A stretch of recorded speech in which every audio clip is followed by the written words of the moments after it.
Alrighty, welcome back everybody to this week's episode of Taking a Breath. For today's episode, I've got a new friend of mine, Sam Eaton, joining me, who started a platform called Recklessly Alive, helps people to live fully, inspired by his struggle with a suicide attempt.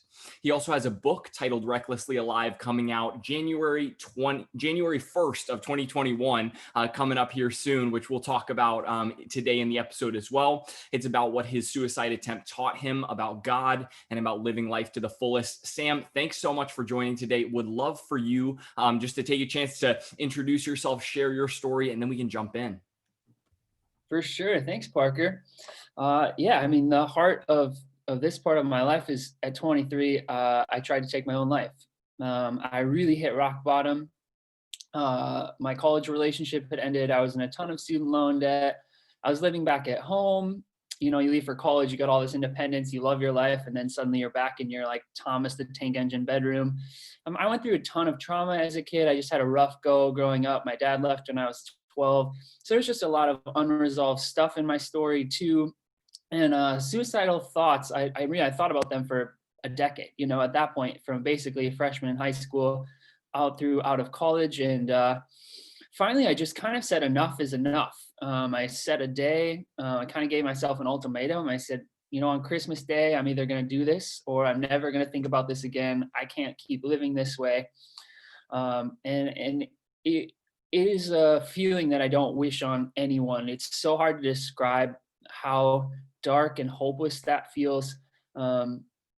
People talk all the time about how selfish that is and how selfish that decision would have been. And I just tell everyone I meet, you know, if you could feel the amount of pain someone going through that is in, there's the mental anguish. I don't think you'd say it was selfish. I think you'd get it. So in you know, the bravest moment of my entire life, I decided to stay that night after wrestling with it most of the day. It wasn't instantly healed. I wish I could tell you that I haven't had suicidal thoughts since. It's been a long process.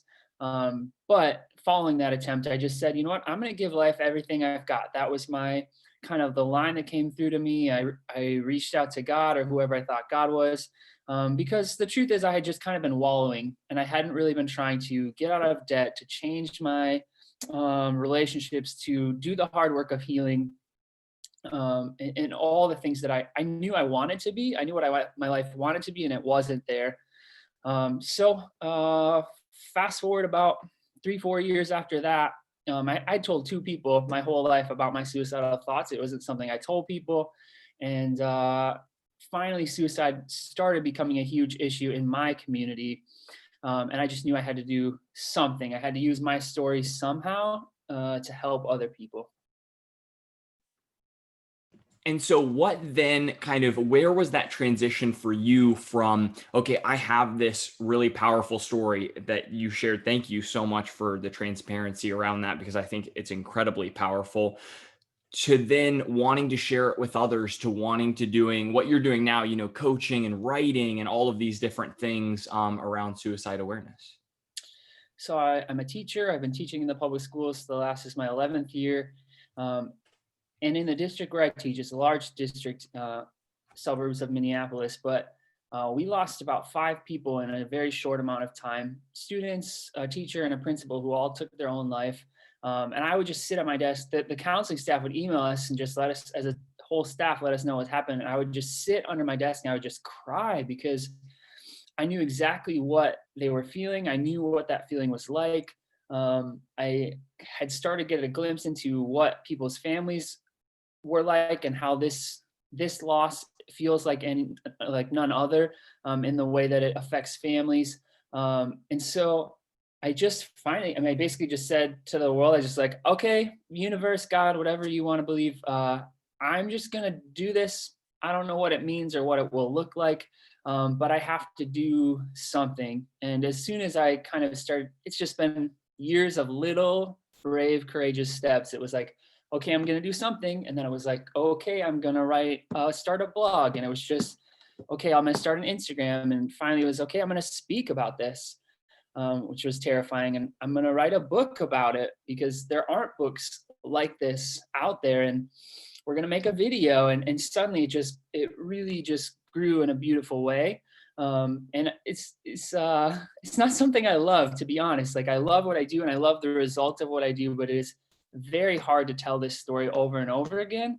And it's not something I like people to know about, but I just knew, and I continued to wake up each day and just said, this is a place that I can make a huge difference in the world. And I'm just going to keep choosing that as long as I can.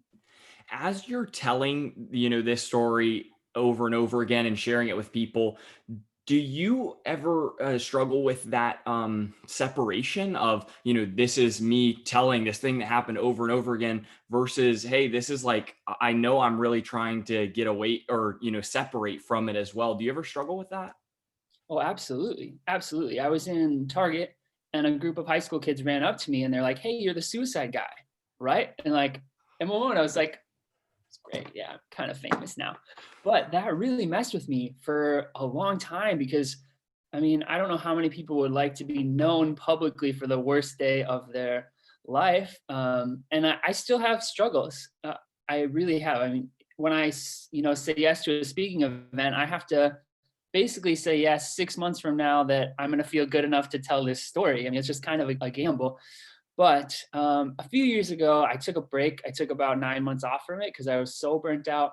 And through that, I just continued to dive into more transparency. So my Instagram now, when I'm having a tough day, I just share it. I just am like, here it is, because I can't position myself as like the expert or the perfect person to follow, but I can be just a voice of someone who's like, hey, this is what I'm going through. You might recognize something like this, and you're not alone in that.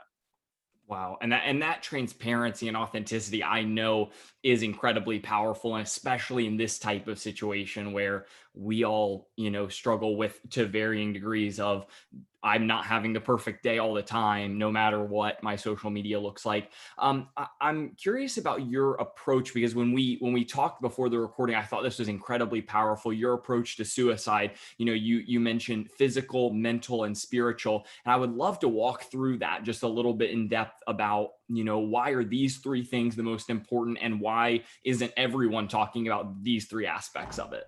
Oh, absolutely. Um, right, I didn't know any of these things before I decided to do suicide prevention. Like, honestly, I just was like, this is such a huge thing in my community. And then I looked up the statistics and I was like, what?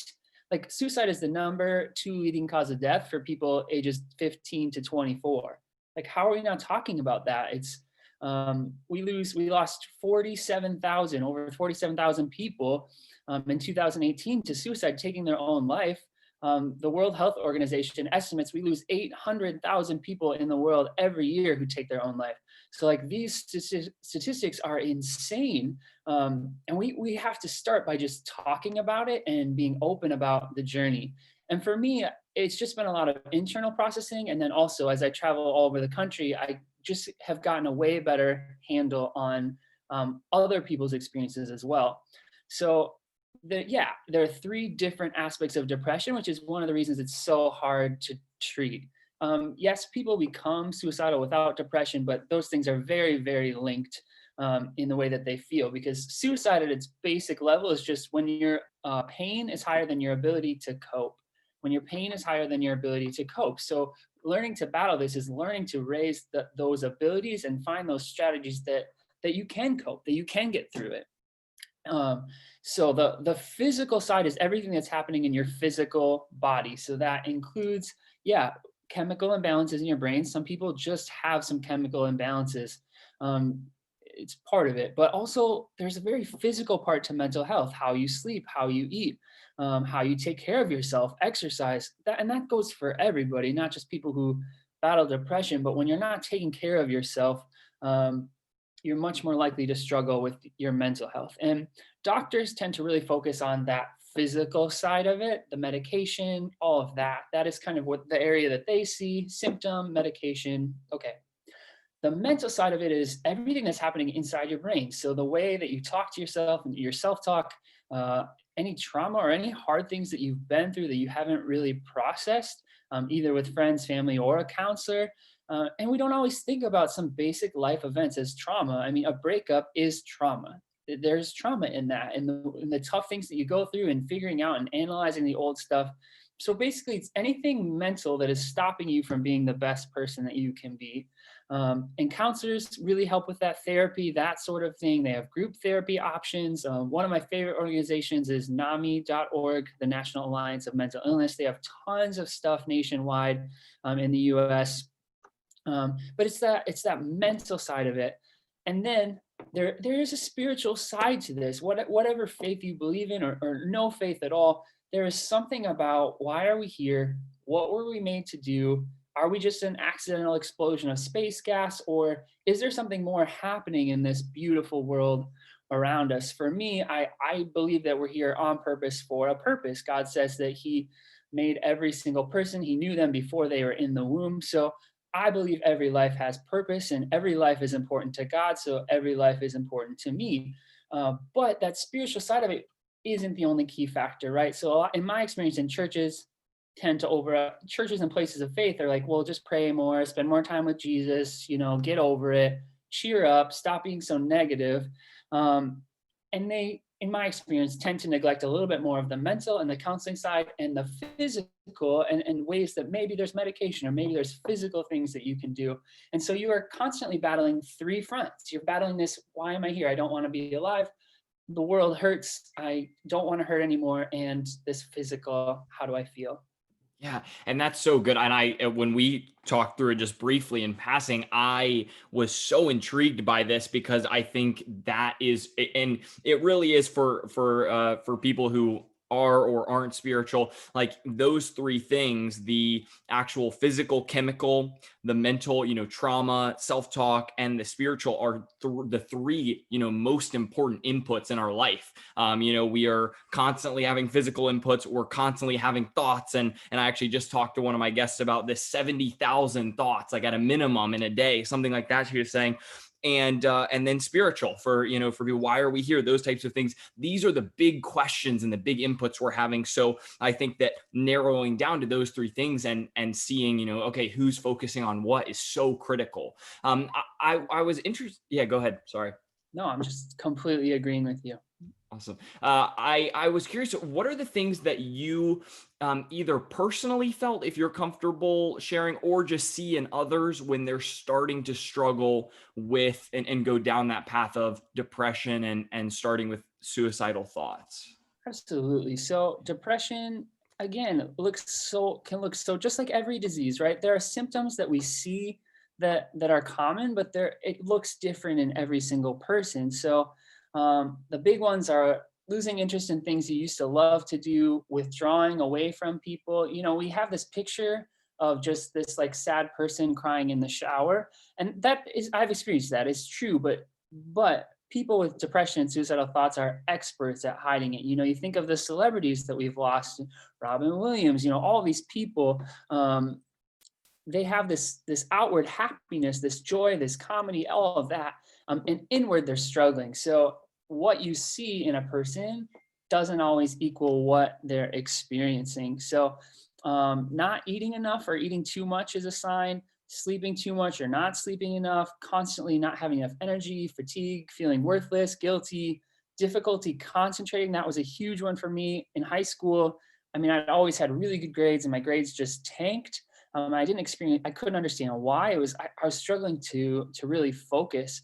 But one of the things is that depression in a lot of people presents itself as irritability, like having a much shorter fuse. So we think it's just like, oh, sad, depressed, withdrawn, but also it can look like people having less patience with you, or becoming more flaky. I've lost a lot of longtime friends because when I've been in a really tough place, I can't text back. I can't, I'll be at a place and I need to leave quickly because I'm kind of having a breakdown, that sort of thing. We don't always talk about that and think about depression that way, but it really is. And for suicide, I mean, it's many of those similar things.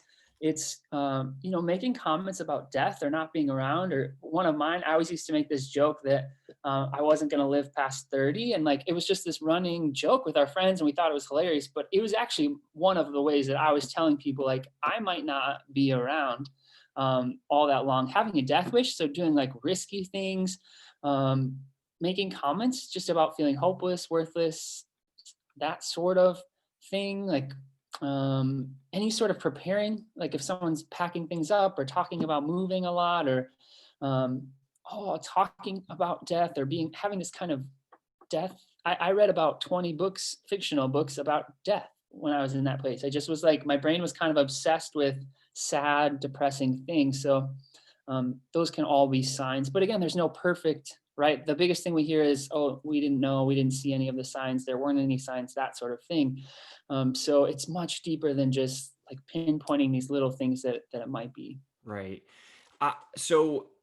And this is something I've seen a little bit more of as I've started to create like this youth platform where I'm, catering towards 16 to 22-year-olds and trying to, help them grow to the next levels and take the next steps. But something that comes along with this, and I'm sure you're more familiar because your platform is created around this, is, hey, I'm really struggling right now. I either am struggling in school, or my friends are this or that. And I get approached a lot, and I know other people do, by friends or just people in general about this. And this is really just me personally, like struggling with how do I react in a way that is going to be beneficial, not harmful? How can I what should my reaction be? And I know it's different for everybody, but just really curious to hear your thoughts. No, absolutely. So the biggest things are to just remain calm and listen and affirm what they're feeling and what they're going through, right? A lot of us are fixers. We want to fix this for someone, but Right. sometimes, a lot of times, those easy answers of like, oh, it's not that bad, you'll get through it, dismissing the way that they feel is one of the worst things that you can do. I mean, I can tell you, when I've been in a really bad place, sometimes all I need is someone to just listen and acknowledge the pain that I'm feeling and just say, absolutely, this is so tough. And then help my brain open up a little bit to, what's one thing you could do today to make it a little better. I've had friends who've started counseling or talking to someone. Would you ever consider that? And just continually being this just gentle, affirming, expressing your care, expressing your concern, but not freaking out and losing your mind and all of that.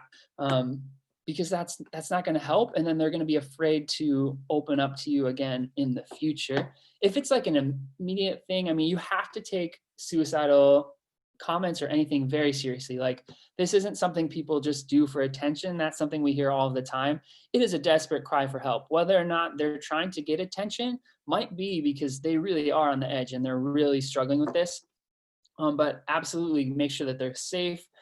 If you need to, call 911. I don't know a police officer alive that wouldn't be happy to go check on someone who's really struggling. And honestly, that might be the push that they need to realize, this is really tough. If you're in college, talking to an RA, talking to people on campus, when someone shares this with you, do not pledge to be confidential. No, I'm not going to tell anyone. I'll be your person. No one can handle that. No, a trained counselor struggles to handle that with one person, and they've been through years of school. So it really takes a community and a village of people supporting them, and encouraging them to share, who are 3 people you can share this with, and everyone can kind of come around this person. So it's not just your burden. So, because it is heavy and it's hard, but it's really important. I appreciate that. I really do.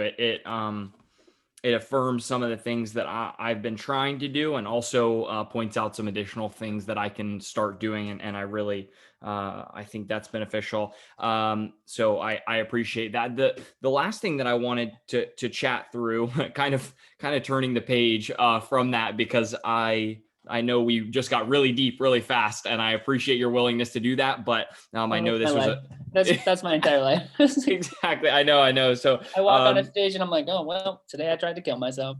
yeah. Oh my gosh. I know. And I can't imagine that just from, you're talking about, yeah, it's like hard to balance these two things. I'm like, yeah, I can't even imagine, at least I'm, for the most part, having conversations about, so my last question is about the book. So I want to talk about what inspired actually the writing. Like, you were doing the blog, so obviously interested in writing, started doing the speaking and everything. And now we're going to get, in 2021, the pages on the book. What are some things that you are, really excited to share through it? And then just tell us a little bit more about that journey.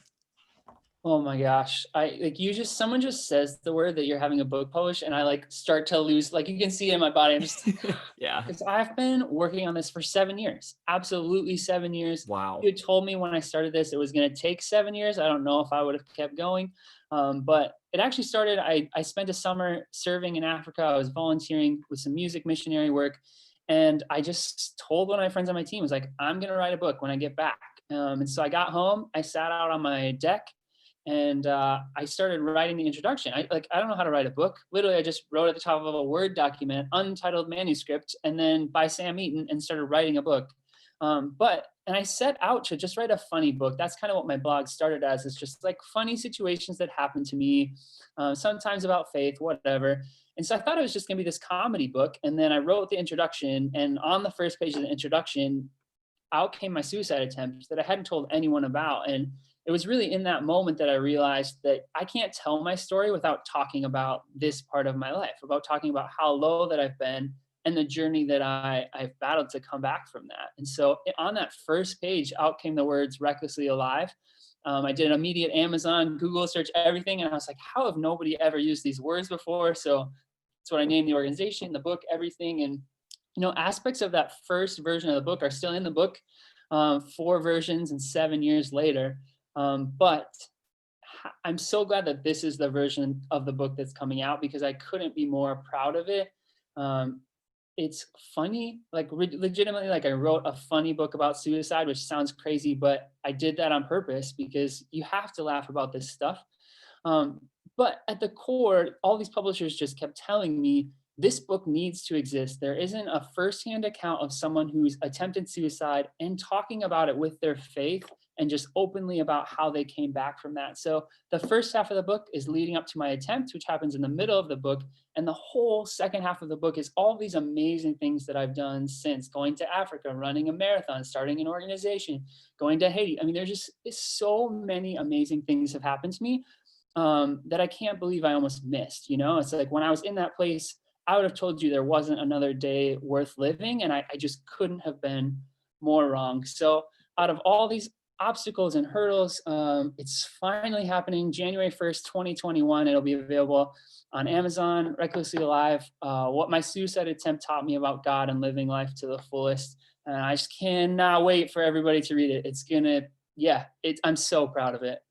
Oh my gosh, man, when you were talking about those moments that you have had since that day where you thought, there isn't going to be another day worth it, and then you're sharing these things, like I just started getting emotional. I'm like, oh my gosh, like that's so powerful. Like you seeing from the other side now all of these amazing things that have happened. So I personally, I can't wait to read it. Just the way you're talking about it, I'm like already like, let's get it on pre-order. I mentioned this to you, but we'll get a couple copies to give out as well for anyone who's listening. So if it's January, we're about to do the giveaway. So, but Sam, I appreciate all your time. This has been one of the deeper of the interviews I've done, but really personally valuable because it's something that I'm really trying to help be there for people better. And so I appreciate you sharing. To all the young people listening, to their friends that are struggling with these types of things, I think it's incredibly powerful, and how concrete that you explained the concept. So I really appreciate your time. If for listeners, check out our Instagram, Facebook, and LinkedIn, the Taking a Breath, and we'll be tagging Sam's stuff. We'll have the book giveaway there. We'll have all of his like platform stuff. So make sure to follow us there, and we'll have all of his content and everything like that being shared. So Sam, I appreciate your time today, man. My pleasure, Parker. Thanks so much for having me. 100%. All right. We'll see y'all next week.